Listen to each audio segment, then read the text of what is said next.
sets Halo 3 apart from 1 and 2 is the sheer variety of weapons at your disposal. Bungie packed this game with just about every gun and gadget in the Halo universe, just short of Rob Schneider in a Bullet Bill costume. It's also evident that this time around, weapon balancing became a priority in development, or so I assume. No longer is having a battle rifle as your primary weapon a necessity, because a handful of devices, both new and old, can accomplish the same thing. This is Sodagod reporting from Guardian, a quaint, homey little environment reminiscent of a lockout or a midship from Halo 2. Today we're going to focus on human weaponry, so let's get started. The assault rifle is your default weapon for most matchmaking games and campaign levels.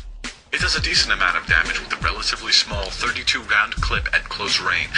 From a distance, it can be ineffective, so you're going to want something more accurate to frag someone across the map. Our next weapon is the battle rifle, a weapon designed for versatility. The battle rifle can get the job done in close and distant combat. With an attached scope and 3-round burst, this gun is one of the most useful tools in the player's arsenal.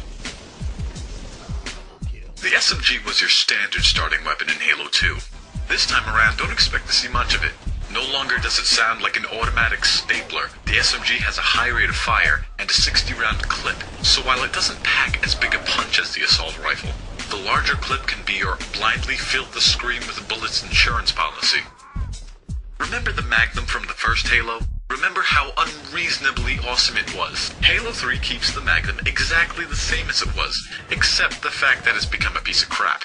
Okay, so maybe it isn't so bad, and if you're skilled enough you can take advantage of a few headshot kills. The sniper is an essential power weapon in this game, as it is in the entire franchise. Maintaining control of the sniper rifle can equate to a huge strategic advantage over your opponent.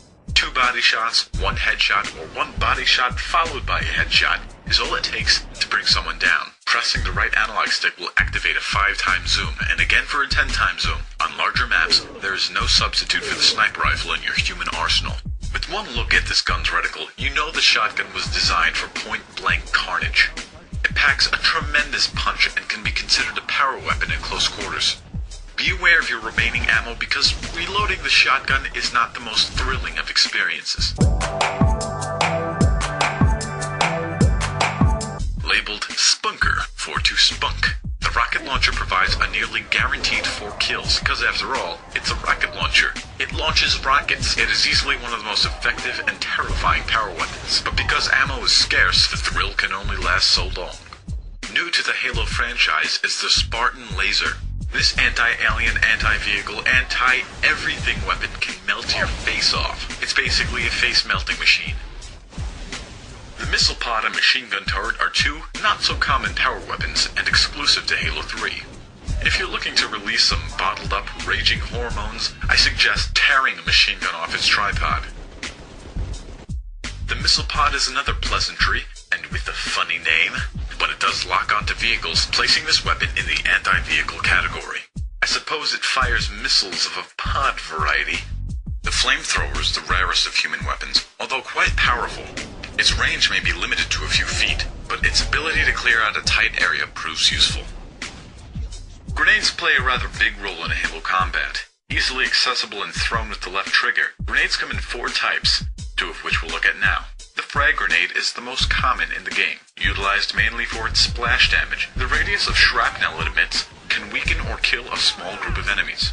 A lesser-known, not as common variety of grenade is the incendiary grenade. When thrown, it will explode into a lingering inferno, destroying all within its blaze. In other words, it's frickin' hot. Okay, so that about wraps it up for the human weapon segment. Next time, we're going to take a look at Covenant weapons, and we get to deal with Hobo Wrath again.